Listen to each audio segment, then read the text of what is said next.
यदा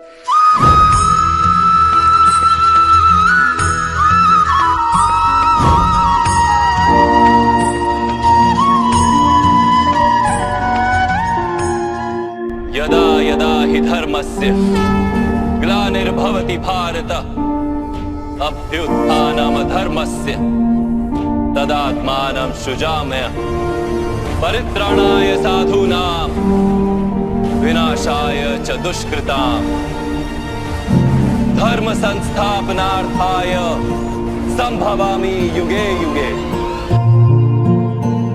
अर्थात जब जब धर्म की हानि होने लगती है और अधर्म बढ़ने लगता है, तब तब मैं स्वयं की रचना करता हूँ, अर्थात जन्म लेता हूँ।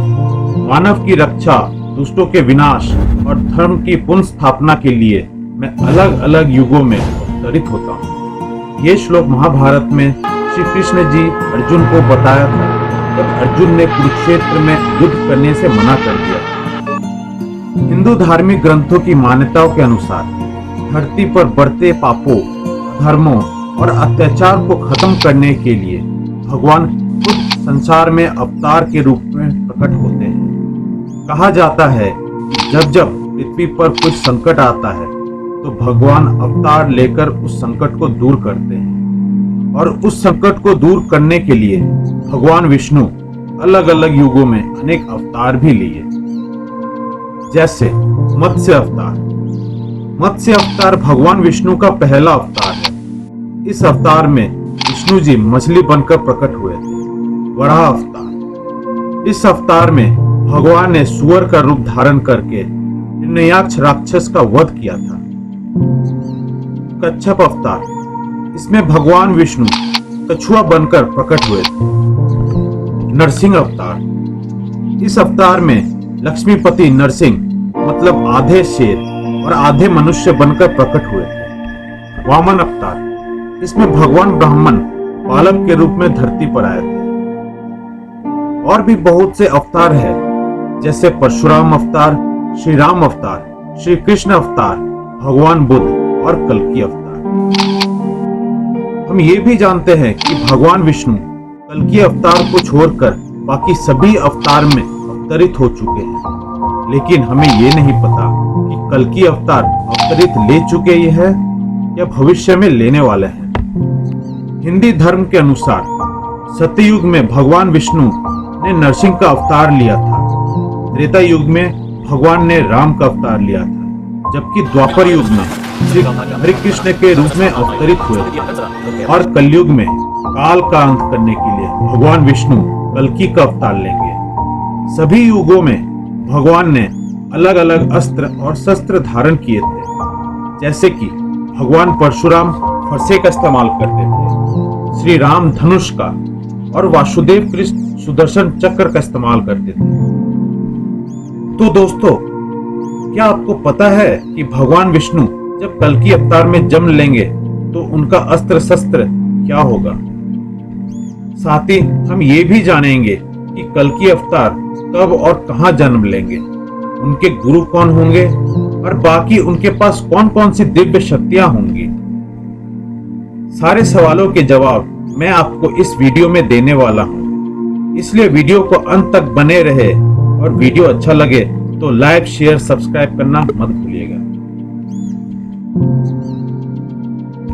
कलयुग यानी कला कलेश का युग, जिस युग में सभी के मन में असंतोष हो, सभी मानसिक रूप से दुखी हो, वही कलयुग है।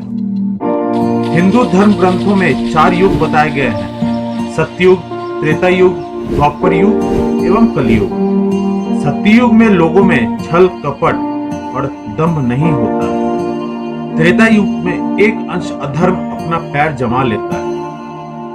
द्वापर युग में धर्म आधा ही रह जाता है। कलयुग के आने पर 3 अंशों से इस जगत पर अधर्म का आक्रमण होता है। इस युग में धर्म का सिर्फ 1/4 अंश ही रह जाता है। सतयुग के बाद जैसे जैसे दूसरा युग आता जाता है, वैसे वैसे मनुष्य की आयु, वीर्य, बुद्धि, बल और तेज का ह्रास हो जाता है। भगवान श्री कृष्ण के वैकुंठ लोक जाने के बाद कलयुग की शुरुआत हुई। जब द्वापर युग समाप्त हो गया तो ब्रह्मा जी ने अपनी पीठ पृथ्वी के तरफ कर ली। ब्रह्मा जी की पीठ से ही अधर्म की उत्पत्ति हुई। इसी अधर्म के सहयोग से काम, क्रोध, लोभ, मद, अहंकार आदि की भी उत्पत्ति हुई और इन्हीं सब से मिलकर कलयुग की रचना हुई। और जैसे जैसे कलयुग का अंत नजदीक आएगा, कलयुग के प्रभाव से ब्राह्मण को वेदों का ज्ञान नहीं प्राप्त होगा। स्त्रियां पर पुरुष का अनुसरण करेंगी। वही इंसान सभी धार्मिक कार्य व अनुष्ठान बंद कर देंगे। मनुष्य 16 वर्ष की आयु में ही बूढ़े हो जाएंगे। लोग बेवजह ही आपस में कलह करेंगे। लोग ब्याह से अपनी आजीविका चलाएंगे। वे निर्धनों का शोषण करेंगे। कलयुग के प्रभाव से ही शिष्य अपने गुरु की निंदा करेंगे। न्यायाधीश दंड देने असमर्थ और कमजोर हो जाएंगे। जो अधिक बोलेगा वही पंडित और ज्ञानी कहलाएगा। धन की कामना से ब्राह्मण शूद्रों के यहाँ भोजन, भजन एवं पूजा आदि करेंगे। स्वयं राजा ही प्रजा का शोषण करेंगे, जिस कारण सारी प्रजा कर्ज में डूब जाएगी। तब सारी प्रजा जंगल में रहने के लिए विवश हो जाएगी। कलयुग के प्रथम चरण में लोग भगवान की निंदा करेंगे। कलयुग के दूसरे चरण में लोग भगवान को भूल जाएंगे और तीसरे चरण में वर्ण शंकर उत्पन्न होंगे।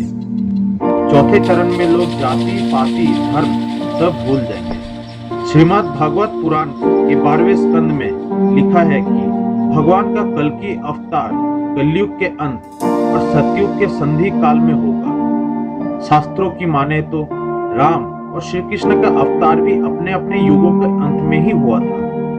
इसलिए जब कलयुग का अंत निकट आ जाएगा तब भगवान कल्कि जन्म लेंगे।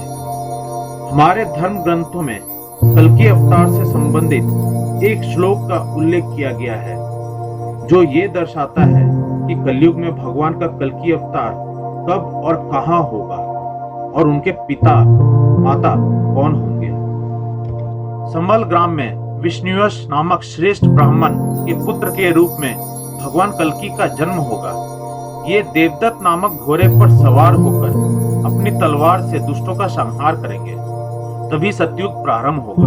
भगवान विष्णु का कल्कि अवतार निष्कलंक अवतार के नाम से भी जाना जाएगा। इस अवतार में उनकी माता का नाम सुमति होगा। याज्ञवल्क्य जी पुरोहित और भगवान परशुराम उनके गुरु होंगे। भगवान श्री कल्कि की 2 पत्नियां होंगी, लक्ष्मी रूपी पद्मा और वैष्णवी रूपी रमा।